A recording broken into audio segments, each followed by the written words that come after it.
বিসমিল্লাহির রহমানির রহিম। বস্ত্র পাট মন্ত্রণালয় কর্তৃক পাট শিল্প গড়ে তুলুন, কর্মসংস্থান সৃষ্টি করুন প্রতিপাদ্য ধারণ করে জাতীয় পাট দিবস 2026 উপলক্ষে আয়োজিত অনুষ্ঠানের প্রধান অতিথি গণপ্রজাতন্ত্রী বাংলাদেশের মহামান্য রাষ্ট্রপতি জনাব মোহাম্মদ শাহাবুদ্দিন, বস্ত্র পাট মন্ত্রণালয়ের দায়িত্বে নিয়োজিত মাননীয় প্রতিমন্ত্রী জনাব শরীফুল আলম এমপি, এই মন্ত্রণালয়ের সচিব বিলকিস জাহান রিমি, উপস্থিত সচিববৃন্দ,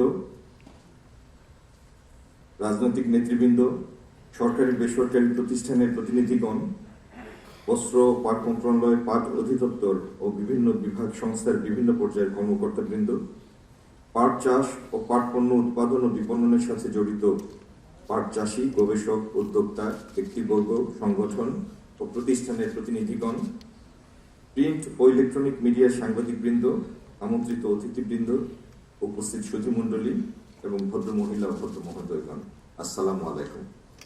সবাইকে রমাদান মোবারক। আজ 6 মার্চ জাতীয় পাট দিবস। সোনালী আঁশ খ্যাত আমাদের এই গৌরবময় ঐতিহ্যকে বিশ্বমঞ্চে আরো সুদৃঢ় করতে এবং পাট শিল্পের হারানো গৌরব ফিরিয়ে আনতে আজকের এই আয়োজন অত্যন্ত তাৎপর্যপূর্ণ। ওসমানী স্মৃতি মিলনায়তনে আয়োজিত এই মিলন মেলায় আমি প্রথমেই কৃতজ্ঞতা প্রকাশ করছি আজকে অনুষ্ঠানের প্রধান অতিথি মহামান্য রাষ্ট্রপতি জনাব শাহাবুদ্দিনের প্রতি।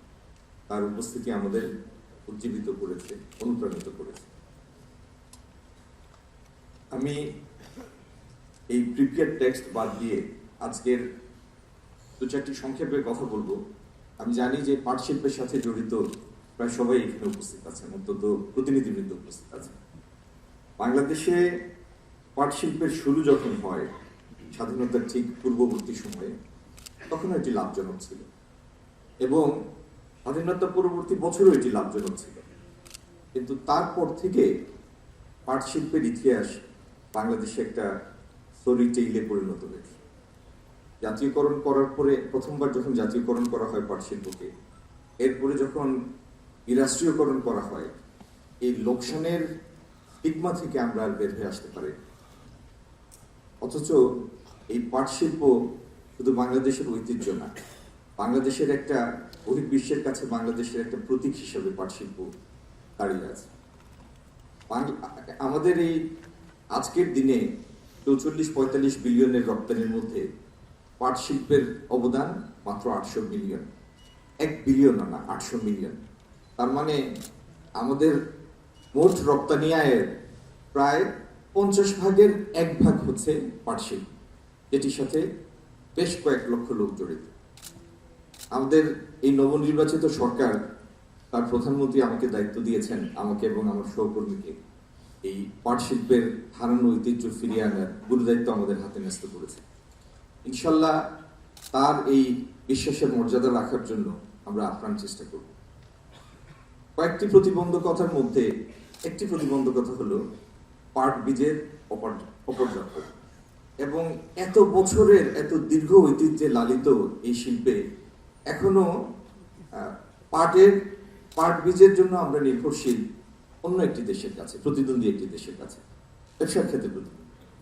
আগামী দিনে আমাদের একটি প্রধানতম লক্ষ্য হবে ইনশাল্লাহ এই পাট বীজে আমরা স্বয়ংসম্পূর্ণতা অর্জন করব। আর দ্বিতীয়ত, আমি আপনাদেরকে এই ফাইলটি দেখাচ্ছি।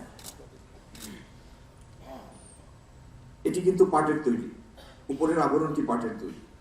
তার মানে পাট শুধু পাটের বহুমুখী ব্যবহার এবং আজকের দিনে ভোক্তাদের জন্য আকর্ষণীয় করে তোলার মতো অনেকগুলি উপকরণ উপস্থাপন করার মতো, অফার করার মতো সুযোগ আমাদের কাছে রয়েছে।